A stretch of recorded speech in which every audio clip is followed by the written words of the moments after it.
invite Mr. George Abraham to speak on challenges faced by NGOs working in the field of leprosy and disability towards inclusion of people affected by leprosy and disability in our society. George. In fact, I saw the mic on the table and I said the mic should not be excluded. Everybody is going there and so like we. So starting with that poor joke, I will. The chief guest, Ms. Shruti Kakkar, Dr. Agarwal, Mr. Harsh Mandar, Seema, Dr. Sunil Anand, and friends. When I was thinking about the topic and so on, I was reminded of a film I had seen many years ago, and I would like to kind of recount a little scene that I had seen in that film. This was in the early 80s. This was a film which had Amitabh Bachchan in a double role. And there was this character, a local don played by Kader Khan.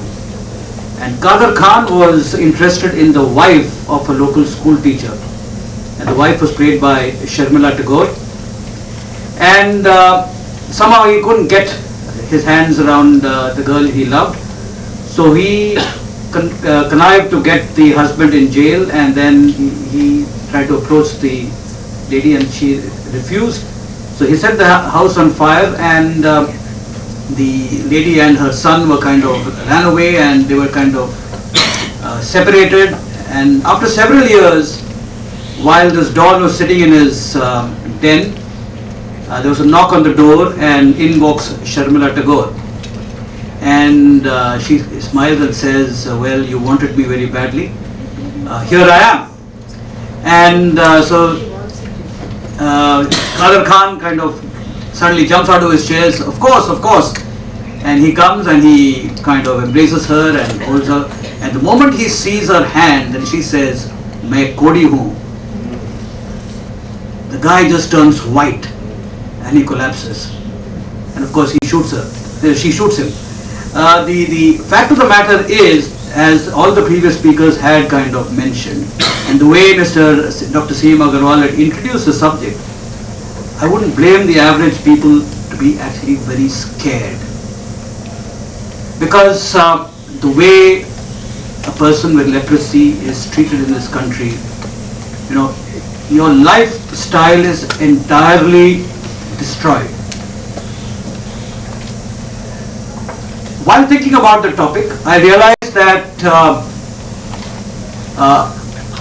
top of the list was the fear factor, fear of contracting leprosy. The second factor which I would like to bring in is the fact that a person with leprosy is not very good to look at. There are so many deformities. It could be to do with the eyes, it could be to do with the limbs, and so on and so forth. So that's the second thing. And the third thing is that the person has to live with disabilities. It could be affecting the eye, it could be affecting his mobility, and so on and so forth. So given that these things exist, I was also reading on and doing my research, and I realized I read about MDT. Have I got that right? MDT, multiple drug therapy. And I believe with MDT, the condition is totally non-contagious. So that's a point I'd like to flag. MDT actually makes the condition totally non-contagious. That to the first dose of this medication renders the bacteria non-contagious, or condition non-contagious. The second thing which I'd like to kind of state is that this fear and all this disability and so on, as Mr. Harsh Mandar said, children of and family members of people with disability, especially the children, are kind of denied access to normal education. I was also told, and I also realized, that if people with leprosy need medical care, for example, and they go to a clinic, the doctors might see them, but very cautiously and furtively. The doctors or the staff in the hospital or the clinic would say, please come after clinic hours. because we don't want you to be seen in the clinic while other patients are here, because they are scared of losing out on patients. So there is kind of ostracization and all that happening on a regular basis. But the point I would like to make here is that aren't these people with leprosy citizens of our country? And as citizens of this country, don't we have rights? It's one thing to say that there is law. In fact, talking about law, I know Seema is going to speak about law, but I'd just like to briefly say the Leper Act was, I think, passed in 1898, which was basically directly saying anybody with leprosy needs to be segregated. The intent behind that was to prevent the spread of leprosy. But now that things like MDT has come, isn't it time to kind of reform? I was amazed that if a person with leprosy staying in Delhi wants to go to, say, Varanasi, there is no way he can go. If he gets into a train, the railways might offload him. Why? Because there is a law that says that anybody with contagious disease cannot travel by railways. And leprosy, though it's not contagious, people do not know about it. Say the son of a leprosy patient or leprosy couple wants to eat from McDonald's or wants to go to Coffee Cafe Day, as our children might be going. Can they do it? So the point I'd like to really make is, and being the fourth speaker, there's most of the points have been covered earlier, but I'd just like to dwell on the fact that we are all citizens of this country. We have a right to access. And I would also like to say that all of us travel by train, we travel by buses, we travel in the metro. There's nothing stopping that droplet falling onto us. You and I tomorrow could be leprosy cured people in the same boat. And don't we want, in a manner of speaking, by making the world acknowledging people with leprosy cured, the leprosy cured people, acknowledging them as part of the part of our citizenry, part of the country, and making inclusion possible, we are, in a manner of speaking, securing our own future. We might think that each of us becoming leprosy patients is far remote, but it's 1 in a million maybe, but the chance is always there. It's a very, to my mind, a different way of looking at it, not probably the most exciting way of looking at it, but I think we as human beings care for things only when it affects us. We don't care when it affects somebody else. A crime happens in the next door house, we would not even bother. That's the way we urban citizens live. So we are not concerned. The average citizen is not really concerned about what happens around us. And therefore I thought it was important for me to actually bring up another perspective, that it could be a day might come when you and I might just be that 1 in that million who might be affected. And is the country prepared to take care of us at that point of time? I think we need to be moving forward with that spirit. There needs to be passion. It's not good enough to just sit in seminars and pontificate and expound on things. It's important for us to bring about that change. So if MDT is a cure, a kind of foolproof cure, we need to talk about it. We need to make that aware, make the people of this country aware that there is treatment available, and once treated, there is no problem.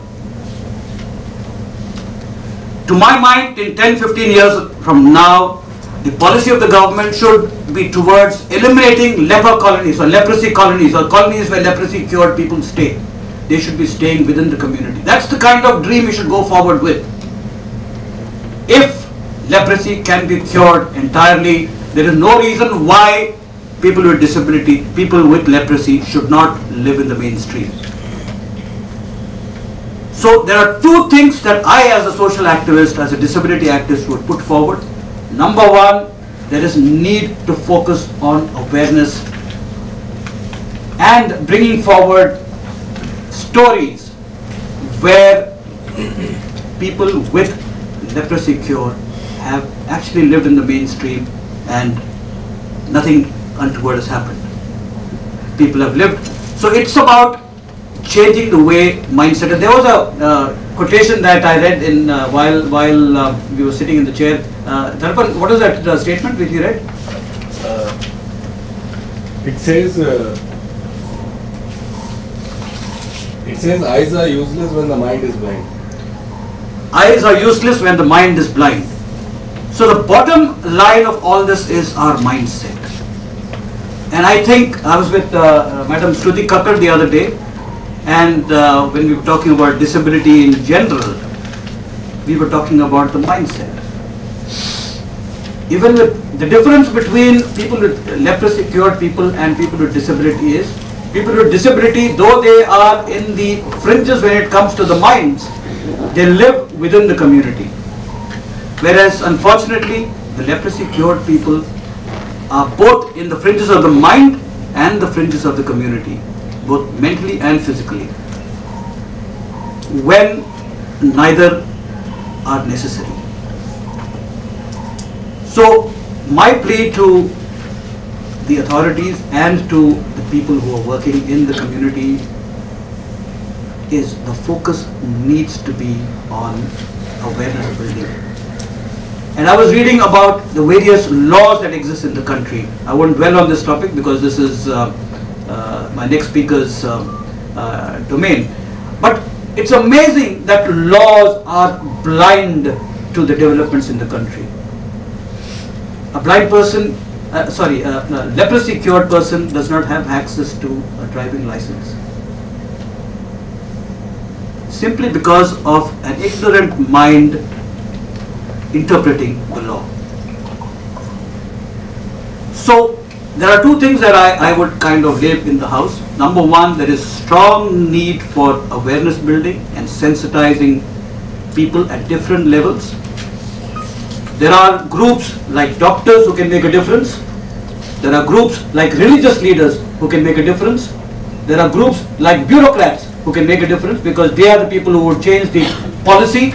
There are groups like politicians who can make a difference because they are the people who actually debate in parliament and bring about change. Instead of running after scams, I think they need to be looking at these thousands of people, hundreds of people who are living a hand-to-mouth existence, very often not even a hand-to-mouth existence in different holes in the country. There are media people, for example, who spend the time discussing scams all the time, who can be talking about issues like what we are discussing today and creating an awareness so that there is a mindset change. So there are different stakeholders in this country.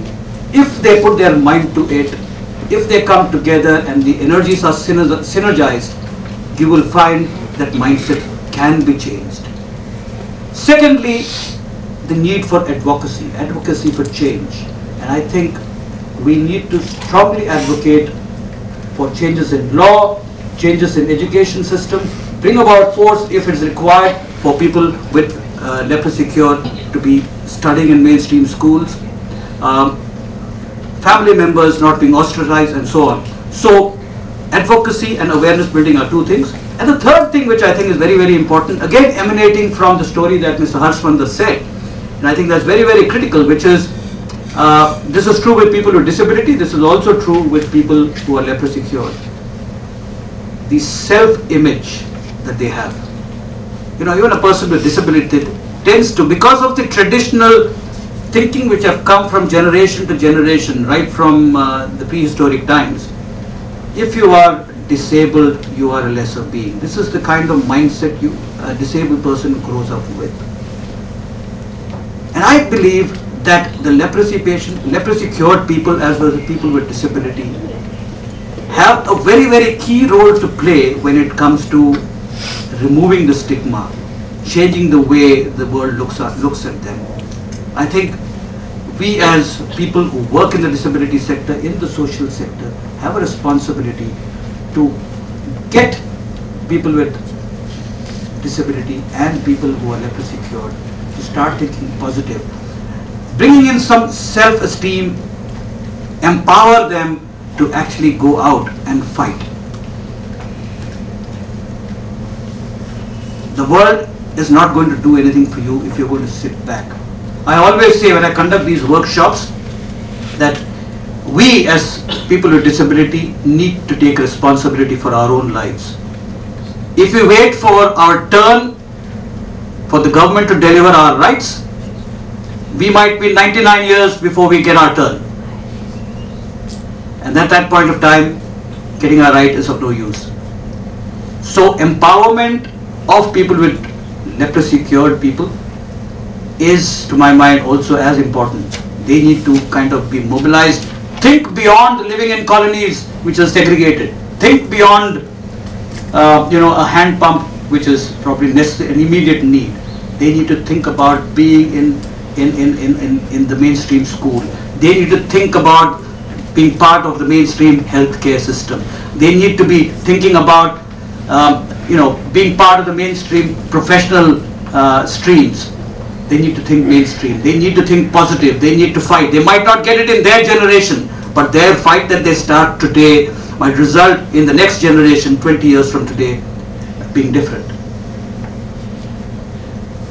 So coming back to the moot point, it is a mindset issue. Let's take off the blinkers from our mind. Thank you.